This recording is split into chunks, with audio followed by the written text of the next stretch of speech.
Bismillahirrahmanirrahim. Assalamualaikum warahmatullahi wabarakatuh. Kami mahasiswi dari Universitas Slamet Riyadi Surakarta. Video ini kami buat untuk menyelesaikan salah satu tugas mata kuliah Pendidikan Agama Islam. Kami dari kelompok 4 terdiri dari 3 anggota telah bekerja sama dalam menyelesaikan tugas ini. Sebelum membahas materi lebih lanjut, saya akan memperkenalkan anggota kelompok terlebih dahulu.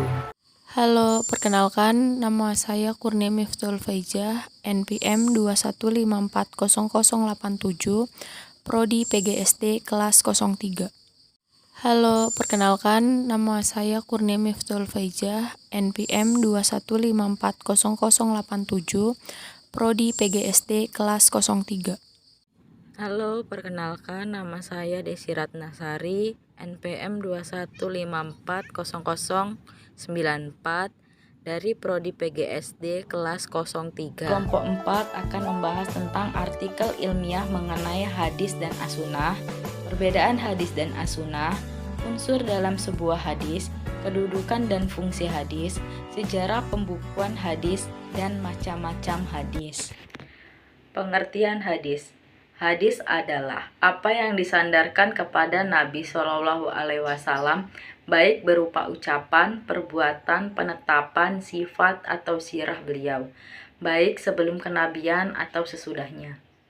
B. Sunnah. As-sunnah merupakan para fuqaha atau suatu perintah yang berasal dari Nabi Shallallahu Alaihi Wasallam, namun tidak bersifat wajib. Dia adalah salah satu dari hukum-hukum taklifi yang 5, wajib, sunnah, haram, makruh, mubah. As-sunnah menurut ulama usul fiqh adalah apa yang disandarkan kepada Nabi Shallallahu Alaihi Wasallam, baik berupa perkataan, perbuatan, pengakuan, sifat atau sirah beliau. C.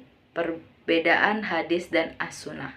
Hadis, dokumen yang memuat informasi tentang perkataan, perbuatan, dan sikap Nabi Muhammad baik yang berkaitan dengan hukum syara maupun tidak. As-sunnah, segala perilaku atau kebiasaan yang dilakukan oleh Nabi Muhammad yang berhubungan dengan hukum, syarat, dan diikuti oleh para sahabat.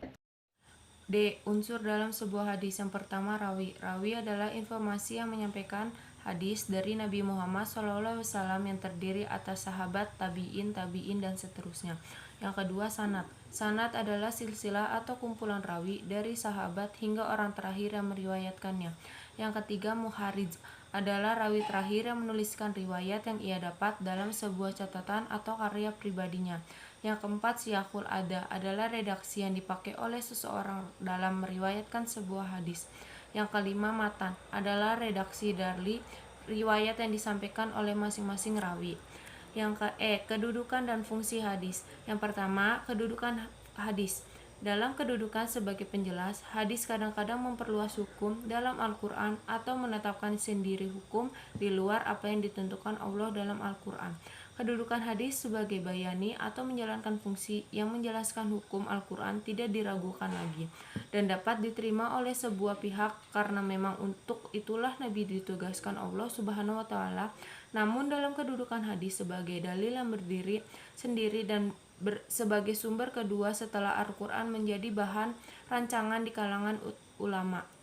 Yang kedua, fungsi hadis. Dalam uraian tentang Al-Quran telah dijelaskan bahwa sebagian besar ayat-ayat hukum dalam Al-Quran adalah dalam bentuk garis besar yang secara amaliyah belum dapat dilaksanakan tanpa menjelaskan dari hadis. Dengan demikian, fungsi hadis yang utama adalah untuk menjelaskan Al-Quran. Hal ini sesuai dengan penjelasan Allah dalam surat An-Nahl ayat 64. Artinya, dan kami tidak menurunkan kepadamu Kitab atau Al-Quran ini, melainkan agar kamu dapat menjelaskan kepada mereka apa yang mereka perselisihkan itu. F. Sejarah pembukaan hadis. Di masa abad pertama Hijriah, yaitu masa Rasulullah SAW, Khulafaur Rasyidin, dan sebagian besar masa Bani Umayyah hingga akhir abad pertama Hijriah, hadis-hadis Rasulullah itu disampaikan melalui dari mulut ke mulut dan berpindah-pindah dari tempat satu ke tempat lainnya. Pada masa itu, para rawi menghafalkan hadis berdasarkan kekuatan hafalan pada diri mereka, dan hafalan mereka terkenal kuat hingga mampu mengeluarkan kembali hadis-hadis yang mereka hafal secara lisan yang mereka rekam dalam ingatannya mereka. Nah, di dalam sejarah mengatakan bahwa pada masa abad pertama sahabat Rasul yang bernama Umar bin Khattab, ketika itu beliau telah mempunyai ide dan pendapat untuk mengumpulkan dan menulis hadis. Akan tetapi niatnya tersebut beliau urungkan, sebab Umar bin Khattab khawatir kepada umat Islam yang perhatiannya terganggu dalam mempelajari Al-Quran. Berdasarkan tingkat keaslian hadis. 1. Hadis sahih. Hadis sahih adalah tingkatan tertinggi penerimaan pada suatu hadis. 2. Hadis hasan. Hadis hasan jika hadis yang tersebut sanadnya bersambung tetapi ada sedikit kelemahan pada rawi-rawinya. 3. Hadis dhaif.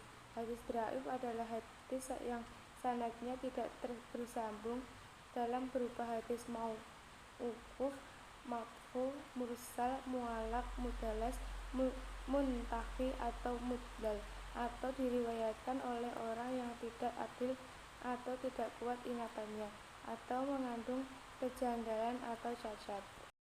Kesimpulan, jadi hadis adalah ucapan, perbuatan, penetapan, sifat atau sirah beliau, baik sebelum kenabian atau sesudahnya.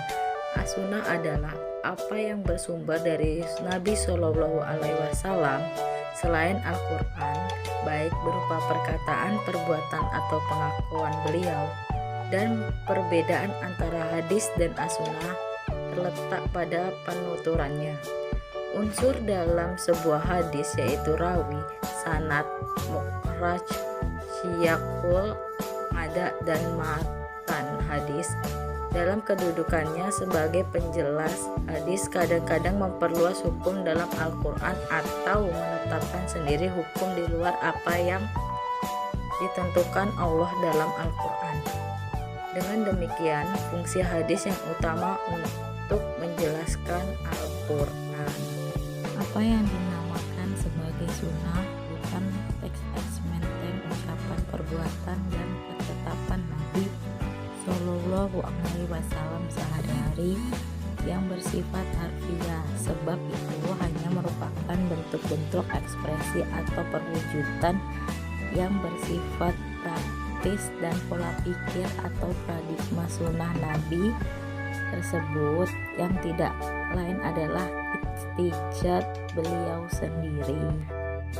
Sekian presentasi materi dari kelompok kami. Jika ada salah kata atau penulisan kami mohon maaf.